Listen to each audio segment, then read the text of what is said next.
안녕하세요. 오늘도 사금의 시간 함께 해주셔서 감사합니다. 오늘 에스겔서 47장 1절에서 12절 말씀입니다. 성소에서 흘러나온 물 이야기 나와 있죠. 내용을 함께 살펴보도록 하겠습니다.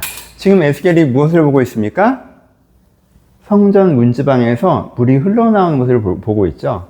그 물이 제단 옆을 지나서 성전 바깥으로까지 흘러나가요. 처음에는 발목을 적시는 정도의 깊이였어요. 근데 좀 더 지나고 보니까 무릎을 적시는 정도의 깊이로 깊어지죠. 그 다음에 보니까 허리를 적시는 정도의 깊이로 깊어지고 그 다음에는 건너지 못할 큰 강이 되는 것을 에스겔이 봅니다. 성전 문지방에서부터 물이 이렇게 흘러나오는데 이 물이 점점 깊어지고 커지더니 커다란 강이 되는 것을 에스겔이 보죠. 그 다음에 무엇을 봅니까? 이 강이 어디까지 흘러가는 거 보여요? 사해, 죽음의 바다까지 흘러가는 거 보죠. 그 바다에 흘러 들어갔더니 어떤 일이 벌어졌어요? 그 죽음의 바다가 생명의 바다로 변화되는 것을 에스겔이 보죠. 그렇죠? 그 다음에 또 무엇을 봅니까? 그 강 주변에 수많은 나무들이, 많은 나무들이 자라는 것을 보고 그 나무에 아름다운 과실들이 맺혀지는 것을 에스겔이 봅니다. 이것이 에스겔이 본 환상의 장면이었습니다. 이 장면은 무엇을 상징합니까? 이것은 워낙 우리가 설명을 많이 해서 잘 알고 계시죠? 그런데 다시 한번 정리해서 이야기해 보도록 하겠습니다. 첫 번째는 성전 안에 있는 은혜가 성전 밖의 은혜가 되는 것을 이야기하죠. 물이 흘러서 성 밖으로 가는 것, 성전 밖으로 가는 것은 사람들이 성전 안으로 찾아 나와서 변화되어 새 사람 된 은혜가 충분히 쌓일 때, 그때 이 은혜가 충분히 쌓일 때 이 성전 안의 은혜가 어떻게 된다? 성전 바깥으로 흘러나가 세상을 변화시킨다. 이 은혜 받은 사람의 내면을 변화시키고 삶을 변화시키고 그 세상을 변화시킨다. 그래서 성전 안의 은혜는 성전 안에 내가 예수 믿고 은혜 받아서 내 마음의 한쪽 귀퉁이에 하나님의 마음이 있어 정도로만 머무는 것이 아니라 이것이 충분히 은혜가 차오르면 내 마음 전체를 변화시키고 내 삶 전체를 변화시키고 내 세상을 변화시킨다. 그래서 성전 안의 은혜가 성전 밖의 은혜가 되는 것을 상징하는 것이 물이 흘러나가는 것입니다. 두 번째, 물이 상징하는 바가 있죠. 그렇죠? 첫 번째 이것이 밖으로 흘러나가는 거의 의미이고 두 번째 물은 뭘 상징해요? 생명을 상징하죠. 생명의 은혜를 상징해요. 강은 뭘 상징해요? 압도적인 생명의 은혜를 상징하죠. 그렇죠? 우리가 세례받을 때 물을 이렇게 하면 이 사람이 새 생명을 얻는 것들을 상징하잖아요.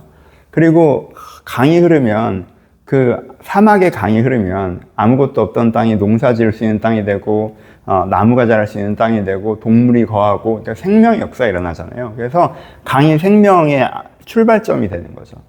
그래서 강이 흘러나간다는 건 여기에 뭘 일으킨다는 건 이 성전 밖의 세상에 새 생명의 역사, 죽은 것이 살아나는 새 생명의 역사가 일어난다는 걸 얘기하죠. 마른 뼈가 살아나는 거랑 기본적으로 같은 얘기죠. 그렇죠? 새 생명의 역사가 일어난다라고 얘기합니다.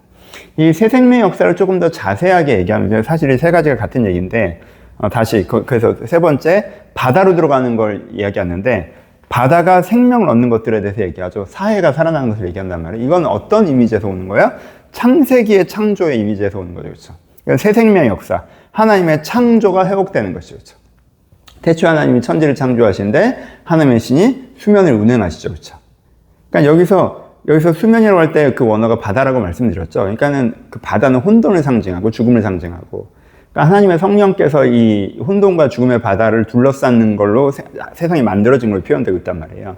그러니까는 강이 바다로 흘러 들어가는 이미지는 뭘 얘기하는 거예요? 창세기의 창조가 회복된 것을 얘기하는 거예요. 지금 하나님께서 원래 만드셨던 아름다운 에덴, 아름다운 유다, 아름다운 이스라엘, 아름다운 내 모습이 무너졌었잖아요. 근데 내가 온전한 이 성전의 은혜를 받을 때 어떻게 된다는 거예요? 이 완전한 모습, 이 하나님께서 창조했던 원래의 모습이 회복된다는 거예요. 조금 고쳐지고 조금 나아지는 것이 아니라 원래 처음 창조하셨을 때 그 모습대로 회복되어진다라고 이야기하는 것입니다. 그래서 창세기의 창조가 구현되는 것, 생명의 역사를 얘기하는 거죠.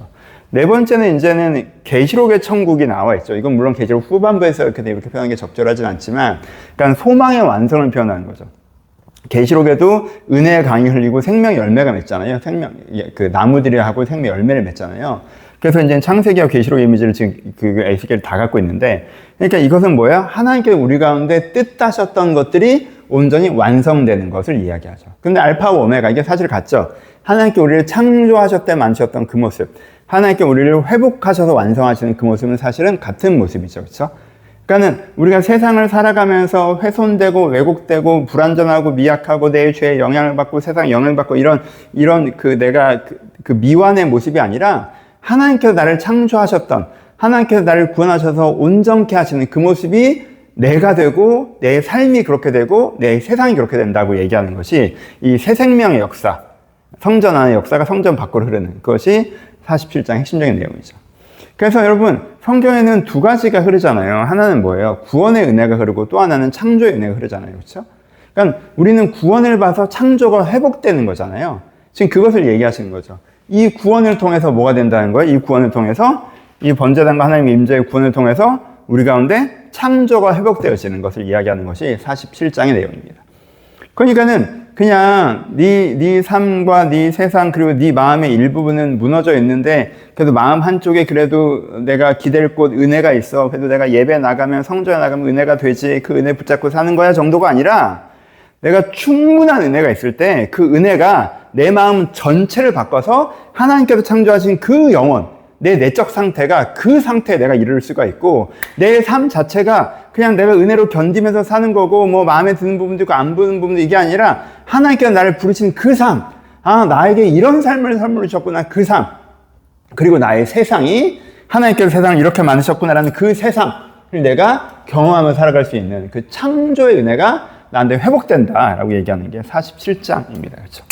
그래서 무엇으로 말만 이게 가능해져요? 성전의 은혜가 안에 온전히 머무를 때, 그 앞단이 있잖아요. 그래서 내가 하나님을 만나 그의 사랑 안에 온전히 머무를 때 하나님의 우리를 창조하시고 회복하시는 그 아름다운 모습, 삶, 세상이 이루어진다는 것. 내 삶이 그렇게 된다는 것. 이 소망에 대해서 말씀하신 것이 47장입니다. 그렇죠? 너무 좋죠? 깊이 묵상하셨으면 좋겠습니다. 마음에 깊이 새기세요. 은혜의 소망을 가져라가 오늘의 이제 적용점이 되겠죠. 여러분 혹시 여러분들 가운데 소망을 잃어버리시고 있습니까? 현재 상황들을 비평적으로 보면서 좀 괜찮을 줄 알았더니 그냥 이 정도인 건가? 난 그래도 좀 이 정도인 줄 알았더니 그래도 이렇구나. 그냥 삶이 별거 없네. 나도 나 자신에 대해 실망이다. 노력하고 살았는데 결과가 이렇네. 나쁘지 않지 뭐. 여러분 그거 아니에요. 그거 아니에요. 살다 보면 이런 감정선이 찾아올 때가 있죠. 뭔가 어릴 때에는 내 삶이 더 빛날 것 같고 그리고 무엇인가 새로 시작할 때에는 흠도 없고 다 잘할 수 있을 것 같고 그런데 이제 과정에서 우리가 실수도 있고 실패도 있고 잘못도 있고 그래서 그것이 어떤 실망감? 뭔가 훼손된 것처럼 느껴지는 지점들도 있죠. 근데 여러분 그렇지 않아요. 아무것도 여러분들의 영혼을, 여러분들의 마음을, 여러분들의 삶을, 여러분들의 세상을, 여러분들의 인생을 훼손시킬 수 없습니다. 하나님께서 온전히 회복하실 수 있어요. 얼마나 큰 소망입니까? 창조의 모습 그대로 회복하실 수 있다고 우리가 한테 말씀하십니다. 이 소망을 여러분 마음에 깊이 품으시고 내가 뭔가 이렇게 기대했는데 이런 일 때문에 이렇게 돼버렸다. 뭐 이 정도로 만족하자. 이런 식의 삶의 정서를 갖고 계시다면 47장을 그것을 깨트리셔서 내 안에 깊은 은혜가 있을 때 하나님께서 내 내면과 삶을 온전히 회복시킬 것이다. 그 소망을 여러분들이 다시 한번 받고 그래서 이렇게 됐으면 좋겠다에 머무는 거 하시나요? 그럼 어디로 돌아가셔야 돼요? 이 강의 은혜를 소망하면 어디로 돌아가야 돼요? 이리로 돌아가야죠. 그렇죠? 오늘도 하나님과 사랑에서 깊이 만나며 그 사랑이 여러분들을 변화시키고 회복시키는 그 은혜를 여러분들 한번 경험하셨으면 좋겠습니다. 감사합니다.